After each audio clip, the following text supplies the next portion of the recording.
Hey, what is going on, everybody? We are the TheFifeNation, and my name is Jordan. And today I'm bringing you a new series that I want to suggest, and that is going to be a play on my Let's Play series, in which I'm going to be playing Path of Exile, of course, because I'm in love with this game currently. Been in love with it for 6 months. It's an open beta right now, free to play, of course.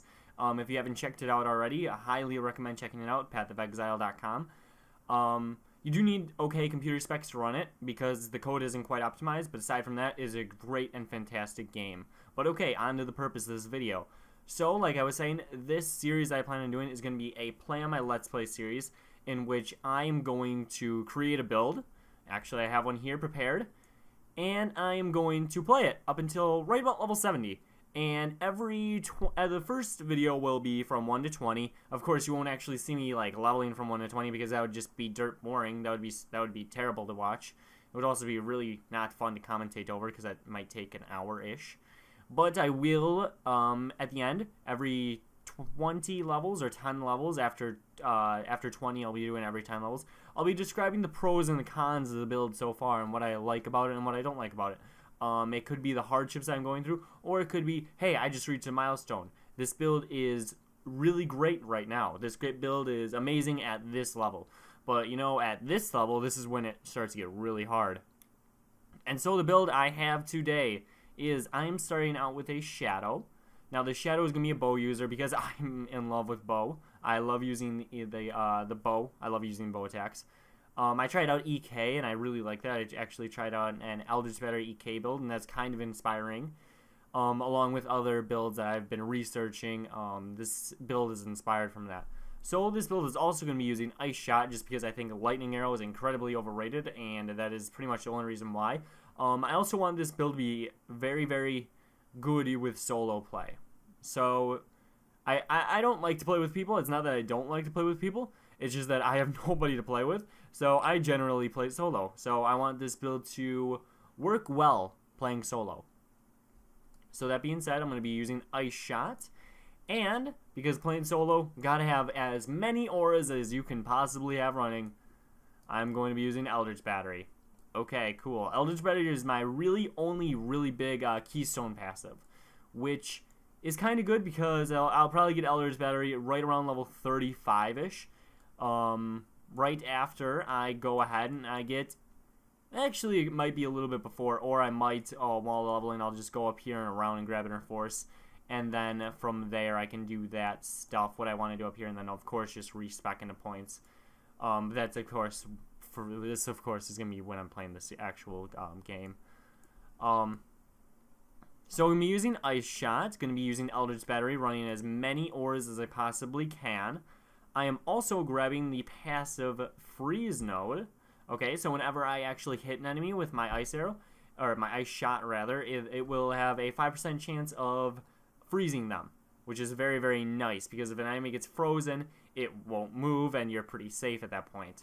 Now, generally, you can freeze an enemy when you crit the enemy with cold damage. So, of course, you know I got a bunch of crit. Bows don't have too great, just starting off crit. They don't have too high of a base crit. I believe every single bow in the game currently has a base crit of 5.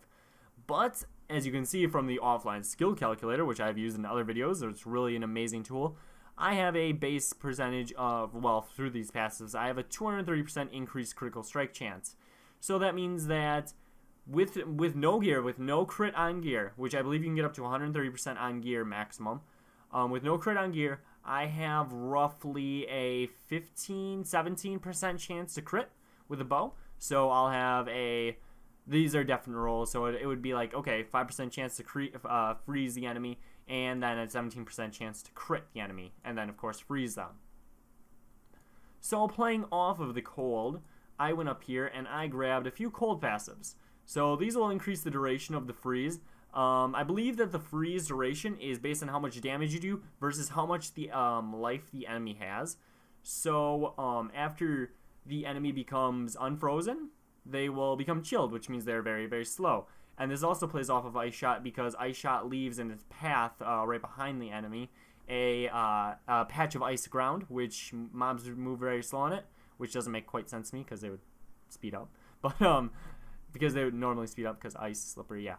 And then to go along with that, I'm going to be running the support gem, added lightning damage. And of course, I'm going to be also using Wrath, which will naturally just give me lightning damage. So with that, we got a very, very overpowered ability right now in open beta called Static Blows, which will increase the chance of shock an enemy who is hit with lightning damage by 10%.